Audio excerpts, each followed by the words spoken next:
Long way to Point Blank, brought to you by Fitz Roofing. I'm Brandon Stranger, Sports Map Houston. That's Joel Blake. You can catch him on the Killer Bees weekdays noon to 3 on ESPN 97.5 and 92.5 FM.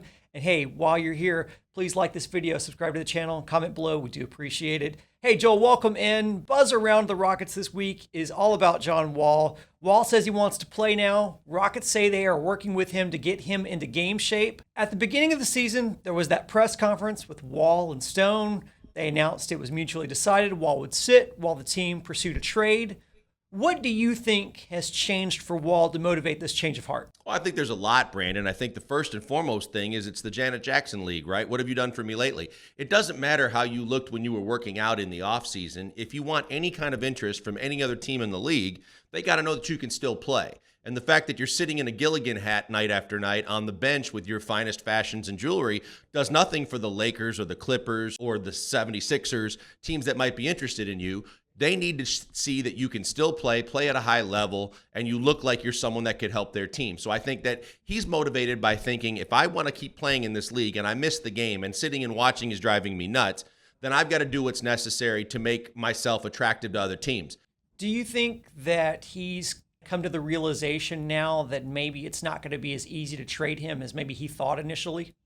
Yeah, I think so. I think that, you know what, it's crazy, but Daryl Morey set a weird standard in the fact that even the most untradeable contracts can be tradable if you're willing to be creative. And so he thought that, there was going to be another means to getting him to the next destination, just like Daryl had done for so many, including Chris Paul and Russell Westbrook and some of the things the Rockets have done. He thought he could be next in line. And then he realized at that astronomical figure with 2 years left on it, there's not many teams that are willing to even consider making a deal like that, even if he could play. I want to talk about what Coach Silas had to say about this scenario with Wall. But before we do that, give us a word from Fitz Roofing. We love the people at Fitz Roofing. They take care of Houstonians on a daily basis, and they have the best ratings in the business, use the best products, and have the best warranties.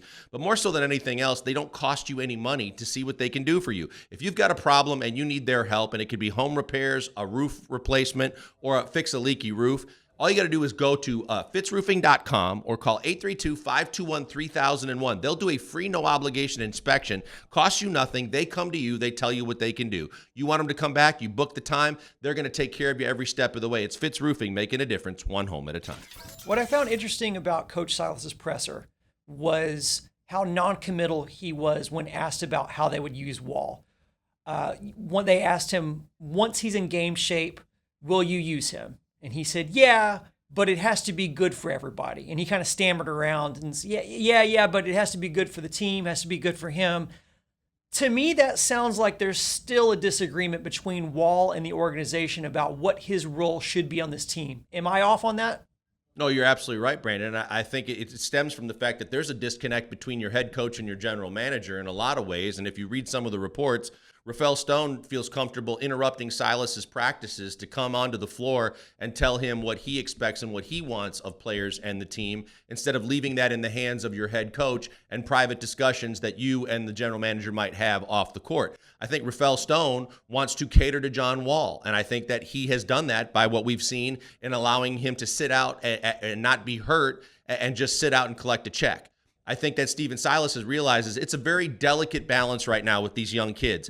They've won 3 in a row. And don't mistake the fact that winning 3 in a row and the comments from a lot of the players are centered around, we're moving the ball now. It's not getting stagnant. It's not getting sticky. We're sharing and getting guys involved and getting the open shot. Well, coincidentally, or maybe not, but 3 straight wins, all with Jalen Green on the bench, and guys being able to play their natural positions, do what they are supposed to do. So it's delicate. You want to bring John Wall into that mix. John Wall's trying to prove he can still play in this league. He's going to be the showboat. He's going to be the star. He wants to be the man.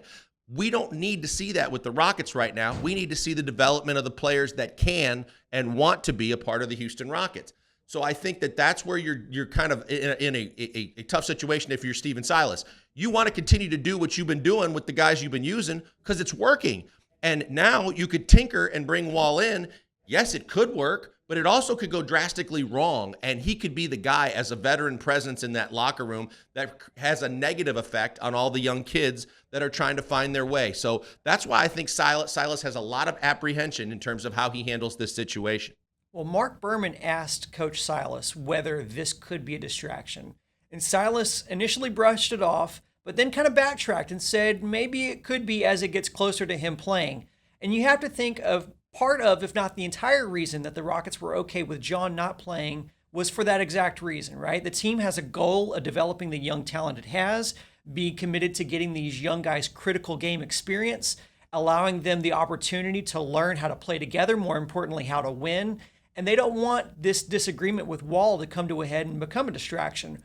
Are the Rockets at risk of opening that can of worms by entertaining this request from Wall? Or if handled correctly, could this give Wall the opportunity to be that on-court mentor that we've talked about before, a la Chris Paul? Here's where it could go positively. What we've seen so far of their backcourt of the future is neither Jalen Green or Kevin Porter Jr. have the handles and the decision-making right now to be a point guard.